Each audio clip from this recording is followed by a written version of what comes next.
Nanded municipal corporation इंतखाबात में वंचित बहुजन अघाड़ी ने नुमाया कामयाबी हासिल करते हुए 5 नशिस्तों पर कामयाबी दर्ज की है। ये पहला मौका था कि कॉरपोरेशन इंतखाबात में कांग्रेस और वंचित बहुजन अघाड़ी ने मुत्तहिदा तौर पर इंतखाबी मैदान में हिस्सा लिया। इत्तेहाद के तहत कांग्रेस ने 61 नशिस्तों पर जबकि वंचित बहुजन अघाड़ी ने 20 नशिस्तों पर अपने उम्मीदवार मैदान में उतारे थे। इंतखाबी नताइज के मुताबिक कांग्रेस को 10 नशिस्तों पर कामयाबी हासिल हुई, जबकि वंचित बहुजन अघाड़ी के 5 उम्मीदवार कामयाब करार पाए। इस तरह दोनों जमातों के इत्तेहाद ने मजमूई तौर पर एक मौसर मौजूदगी दर्ज कराते हुए इंतखाबी सियासत में अपनी अहमियत साबित की। इत्तेहाद की कामयाबी पर इजहार ख्याल करते हुए वंचित बहुजन अघाड़ी के रियासती नायब सदर फारूक अहमद ने कहा कि कांग्रेस और वंचित बहुजन अघाड़ी के इत्तेहाद ने बड़ी हद तक बीजेपी की इंतखाबी साजिशों को नाकाम बनाने में कामयाबी हासिल की है। उन्होंने कहा कि ये कामयाबी अवाम के एतमाद, इत्तेहाद और मुश्तरका जद्दोजहद का नतीजा है। फारूक अहमद ने तमाम वोटर्स का शुक्रिया अदा करते हुए नौमुंतखब उम्मीदवारान को दिल की गहराइयों से मुबारकबाद पेश की। ताहम उन्होंने साबिक वजीर आला अशोक चौहान, नांदेड़ शहर विकास अघाड़ी, मराठवाड़ा जनहित पार्टी और एमआईएम को तनकीद का निशाना बनाते हुए कहा कि इन जमातों की सियासत अवामी मसाइल के बजाय जाती मफादात के गिर्द घूमती रही, जिसे अवाम ने मुस्तरद कर दिया है। उन्होंने इस अज़्म का इजहार किया कि कांग्रेस वंचित इत्तेहाद आइंदा भी अवामी मसाइल के हल, समाजी इंसाफ और जमहूरी इक़दार के तहफ़्फ़ुज़ के लिए मुत्तहिद होकर जद्दोजहद जारी रखेगा। Bureau report, MCN Urdu news. दो चीज़ें हैं। एक तो शहर के हक़ में जो नतीजे आए हैं वो बहुत अच्छे नहीं हैं। शहर के सभी सेक्युलर जहन लोगों के लिए, मुसलमान हो या हिंदू हो या SC ST हो, OBC हो, इन लोगों के लिए फ़िक्र बढ़ाने वाले फ़ैसले हैं।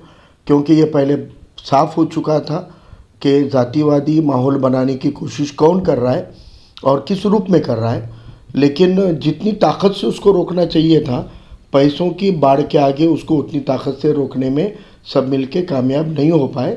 ये बात पहले कबूल करनी पड़ेगी। पार्टी के नज़रिए से तो अल्हम्दुलिल्लाह अल्लाह का बड़ा शुक्र है कि हमारा जो एक इत्तेहाद की कोशिशें मुसलसल कई सालों से चल रही थी, उसको चुनावी नतीजों में कामयाबी की तरफ लाने में पूरी तरह हम कामयाब रहे।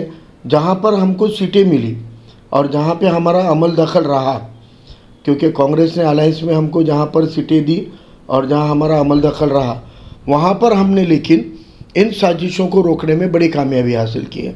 आप अगर देखें तो प्रभाग नंबर 2 में एक SC एक मुस्लिम की सीट ये इत्तेहाद से चुन कर आई है। यहाँ पर बड़ी तादाद में SC वोटर ने वोट किया और साथ में यहाँ के मुसलमानों ने भी वोट किया। इसीलिए कांग्रेस की तरफ से एक मुस्लिम और हमारी तरफ से एक अम्बेडकराइट सीट हम निकाल पाए। एक जो 2 सीटें थी उनको भी अच्छे वोट मिले हैं, लेकिन क्योंकि यहाँ का जो ओपन क्लास था उन्होंने बीजेपी की तरफ ज़्यादा झुकाव दिया, और अगर वो भी थोड़े वोट ताकत बढ़ जाती, मुझे लगता है कि एक वोट तो हमारी 150 सीटों से गई और दूसरी सीट भी जो है वो 700-800 सीटों से गई। यही सिलसिला जहाँ पे हमारा अमल दखल रहा, वहाँ पर आप देख सकते हैं कि प्रभाग नंबर 7 4 की 4 सीटें वहाँ पे लाए, जहाँ पर अशोक चौहान ने भेष बदल कर साधु के भेष में राक्षस आया था, यानी आघाड़ी के नाम पर, कब्बशी के नाम पर दिशा भूल करने की कोशिश हुई, पैसे की बाढ़ बहाई गई। बावजूद उसके वहाँ के अम्बेडकराइट लोगों ने भी एकजुटता की और अल्हम्दुलिल्लाह वहाँ के मुसलमानों ने भी कामयाबी के लिए जितने वोट चाहिए थे उतने वोट दिए। ये एक बहुत अच्छी बात है। प्रभाग 2 और प्रभाग 7 के उन मुसलमानों का मैं तहे दिल से शुक्रिया अदा करता हूँ जिन्होंने इस इत्तेहाद के ऊपर, जिन्होंने वंचित बहुजन आघाड़ी पे एतमाद दिखाया। आपकी मदद से हमने वहाँ पर कामयाबी हासिल की है जहाँ पर अलग अलग साजिशें थी और सबसे ज़्यादा पैसा भी था, लेकिन वहाँ आपने मदद की तो कामयाबी अपने हाथ लगी। इसलिए जितने भी शहर के अंदर सेक्युलर जहन के मुसलमान हैं उनसे मैं कहना चाहता हूँ कि आप वंचित के साथ ताकत से खड़े रहिए। हम तब्दीली ला सकते हैं, सिर्फ आपका ताउन अगर मिल जाएगा तो SC OBC हमारे साथ में बड़ी ताकत से जुड़ा हुआ है और आगे भी इंशाल्लाह जुड़ेगा ही। एक आखिरी बात है कि नदी के उस तरफ जो 2 प्रभाग है 19-20 में, वहाँ पर भी बड़ी साजिशें हुई हैं। वहाँ पर की साजिशें तो इतनी रही, ऐसे लग रहा था कि वंचित छोड़े तो बाकी के सब एक ही हो गए, सब एकजुट होकर उन्होंने चुनाव लड़ा है। 11-11 हज़ार तक वोट जा सकता है क्या बीजेपी को? वहाँ पे 11-11 हज़ार वोट बीजेपी को गए हैं। और जहाँ मुझे खुद को विधानसभा के इलेक्शन में कम मेहनत कम वक्त मिला था, उसके बावजूद हम 5,000 से ज़्यादा वोट लिए थे। वहाँ के वोट भी इधर से उधर डाले गए, 20 के वोट 19 में डाले गए, 19 के वोट 20 में डाले गए, 2-3 हज़ार वोट वहाँ के शिफ्ट किए। ये प्रूव कर सकते हैं हम कि प्रभाग 20 के 2500 से 3000 वोट कम से कम ऐसे हैं जो विधानसभा तक प्रभाग 20 में थे, लेकिन अब उनको शिफ्ट किया गया। तो ये जो वोटों को शिफ्टिंग की धांधली है, नए नए तरीके निकाल कर ये बीजेपी वोट चोरी करती है, वोट पे डाका डालती है, और वैसे करने से ही एक फटका वहाँ पर हमको लगा है। सर, ये चक्रव्यूह बनाया गया था और ये पहले से साजिशें की जा रही थी कि सेकुलर वोटों को डैमेज किया जाएगा, तो क्यों इसमें नाकाम रहे कांग्रेस और वंचित बहुजन अघाड़ी इस चक्रव्यूह को तोड़ने में? नहीं, हम कामयाब हुए। मैं आपको बताऊं कि प्रभाग नंबर 18 जो हमारा गढ़ है वंचित बहुजन आघाड़ी का, जहां पर मुझे 5000 से ज़्यादा विधानसभा में वोट मिले थे, हमने वो गढ़ कायम रखा। वहाँ हमारी सभा भी हुई, वहाँ पर भीमघाट में वगैरह 1 से 2 सभाएं हमारी हुई, 1 से 2 दौरे हमारे हुए, और हमने वहाँ का एडवोकेट शेख बिलाल और उनके अहले ख़ानदान का जो वोट था वो कायम रखा। इसलिए तो इनका जो जन विकास मराठवाड़ा जनहित पार्टी मजपा, भाजपा का पिल्लू मजपा जिसको बोला गया, वो क्यों हारा? इतना खर्चा करने के बाद 6 महीने से खर्चा चालू हुआ था वहाँ पे, और कितने तो बोर मारे, क्या क्या करे, क्यों हरा पाए उनको? हमारी मदद से हरा पाए। वहाँ पर हम मुत्तहिद तौर पे कोशिशें किए, इसलिए हमने वहाँ की साजिश नाकाम किए। 7 नंबर प्रभाग की साजिश नाकाम किए। 8 नंबर में तो खुली लड़ाई थी कांग्रेस और बीजेपी की, तब भी जो 2 सीटें आई है वो भी हमारी वजह से आई है, वो भी 2 सीटें कम ज़्यादा वोटों से हारी। अगर और कांग्रेस वाले वहाँ पे हमारे मदद लेते, वहाँ पर भी हम पूरे के पूरा पैनल निकालते।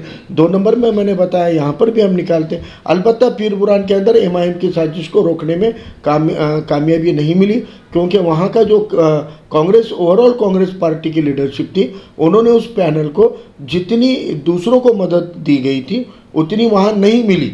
ऐसी शिकायतें मेरे कान पे आई है। लेकिन ये पट्टे में जहाँ पे हमको उन्होंने साथ लिया, अब आप बताइए 11 नंबर से 18 नंबर तक एक भी सीट हमको नहीं दी। 11 प्रभाग यानी 44 सीटों में एक भी सीट हमारी नहीं थी। हमारे वहाँ के कार्यकर्ता जो चुनकर आ सकते थे उनको घरों पे बिठा दिया गया, बाद में उनको भरोसे में नहीं लिया गया। तो वहाँ हम जितनी कोशिश में हमारी हिस्सेदारी होनी चाहिए नहीं है, फिर भी हमारे पार्टी के मुकर्रिरीन ने जलसों में हिस्सेदारी ली वहाँ पर, लेकिन एतमाद के साथ जो और ताकत से कोशिशें होनी चाहिए थी। मुझे लगता है कहीं ना कहीं उस हल्के के जो लोग थे वो ओवर कॉन्फिडेंस में थे, और उनके ओवर कॉन्फिडेंस का फटका ही वहाँ मिला। नहीं तो मुझे लगता है कि एमआईएम को सिंगल डिजिट पे रोकना बहुत आसान था। सर, जो वंचित के जो हमारे साथी थे, लीडर थे, जिन्होंने इत्तेहाद की खातिर कुर्बानी की, तो उनको क्या है? देखिए, जो कमिटमेंट इलेक्शन के पहले हुए हैं वो पूरे किए जाएंगे, क्योंकि वो कमिटमेंट किसी एक कैंडिडेट को या किसी एक कार्यकर्ता को नहीं है, वो कमिटमेंट वंचित बहुजन आघाड़ी को है, वो कमिटमेंट आली जनाब प्रकाश अम्बेडकर साहब को है। इसलिए मुझे बिल्कुल भी कोई शक शुबा नहीं है, इंशाल्लाह वो कमिटमेंट पूरे किए जाएंगे। और वंचित बहुजन आघाड़ी के कई कार्यकर्ता हैं जिनको कोई कमिटमेंट भी नहीं था, लेकिन उन्होंने पीछे लिया। जो लोगों ने फॉर्म पीछे नहीं लिए वो लोगों ने फिर सपोर्ट भी डिक्लेयर किया, और जो लोगों ने सपोर्ट डिक्लेयर नहीं किया पार्टी ने उन पर कार्रवाई भी की। यानी हम किसी भी तरह से आघाड़ी के अंदर हम पूरी तरह से सिंसियरली हमने काम किया है, और मुझे लगता है कि ये थोड़ा और अच्छी तैयारी से की जाती तो काफ़ी असरदार हो सकती थी। अभी भी कांग्रेस की लीडरशिप को हमारा यही कहना है, ज़िला परिषद के लिए भी अगर हम साथ में काम करें तो अभी से करें, और वहाँ पर जो कमियां और जो नाकामियाँ भी हमको मिली, कुछ हद तक जो दिक्कतें आई, उन दिक्कतों के ऊपर भी हमको रास्ते निकाल के काम करना पड़ेगा। आने वाले दौर में मैं यकीन के साथ कहता हूँ कि हम अकेले लड़ें या इत्तेहाद से लड़ें, लेकिन सभी तबके अगर इसी तरह हमारा साथ दें, हम ही रोक सकते हैं अशोक चौहान की साजिशों को, हम ही रोक सकते हैं बीजेपी के साजिशों को, क्योंकि ये बहुत ही निचली लेवल की हरकतें करते हैं, साजिशें करते हैं। इसको पहचान कर तोड़ने का दमखम और ये तंत्र वंचित बहुजन आघाड़ी के पास ही है।